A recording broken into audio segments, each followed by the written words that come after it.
We're moving on to the seventh movie in the Scream franchise, but we've got a huge problem here because if it goes the way it normally goes, we're going to get new characters who have similar motives to the previous Scream films and they will be going after Sidney Prescott. That is something that happens time and time again. Are they going to do it again for Scream 7? Because if they do, that's a problem. Hello, Sidney. Hello, Sidney. Do you think it's over, Sidney?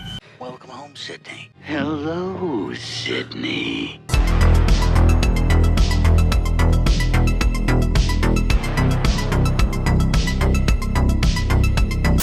We can't continue to have new characters in every Scream movie that turn out to be new killers in every Scream movie to give us some sort of reason behind doing what they're doing. Tends to be because they're copycat killers, etc. We can't continue to get that in every Scream film. Now, I know that that's the Scream formula and it worked in the first movie, it worked in the second movie, it sort of worked in the third movie to an extent because there's a reason behind it.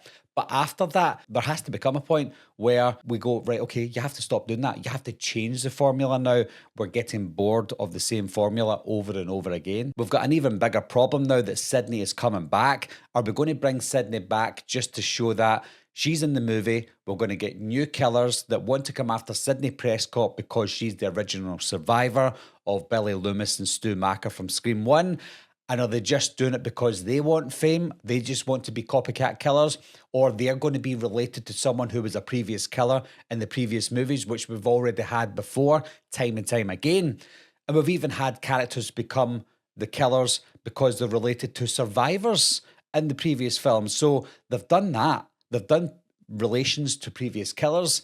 And they've done the copycat. Where else can they go? For Sidney Prescott to be in the movie itself, we have to have a reason for Sidney to come out of the woodwork again because she wants to settle down with her family. There's no reason for her to be in the movie unless people are coming after her. But why would they be coming after her? There has to be a reason that we haven't had before that they're coming after Sidney Prescott. I'm sure they'll think of something for Scream 7 with Kevin Williamson being there helping out the writers, but we have to change it up. We can't have the same thing over and over again. What could that motive be for them coming after Sidney Prescott?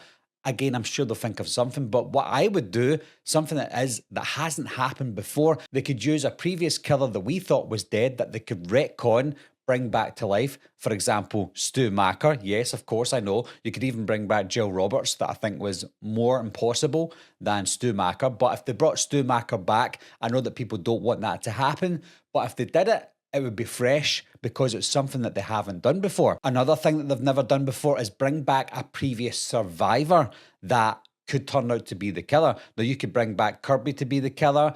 Kincaid could come back to be the killer. Martha Meeks could be the killer. Any of those characters who were in previous Scream movies could come back and act the victim, but become the villain. They could become Ghostface, something that we've never seen before. Would it be surprising? Yes. So things like that, I think, would be fresh in this franchise. It would change the formula. If you keep the same formula in the Scream franchise, then it becomes repetitive and it becomes predictable. I already predicted who the killers were in Scream 6 about half an hour into the movie. So if you do the same as Scream 7, we're going to predict it again within the first half an hour. I think this is where radio silence failed with Scream 5 and 6 because they gave us the same formula as Scream 1 and 2. And again, like I said, it worked in 1 and 2 because it was still fresh. But when you give us it the same thing in the fifth one and the same thing in the sixth one, it becomes too repetitive and too predictable. So they need to learn from the mistakes in Scream 7. Don't go that usual formula route. Give us something similar, something that we recognise as part of the Scream DNA, but they need to change it up. Otherwise, we will just zone out. What are your thoughts on that, guys? Would you prefer them to do the same formula again? If it works for you, then why change a winning formula in your eyes? For me, it's not a winning formula because it's now getting a little bit boring. But would you change it up or would you keep it the same? As always, guys, leave your comments down below. Let me know what you think, and I'll talk to you soon. Meeting adjourned. I'll be right back. What are you waiting for, huh? Coming to get you, Barbara. Ever played Skin the Cat? Someone's in the back!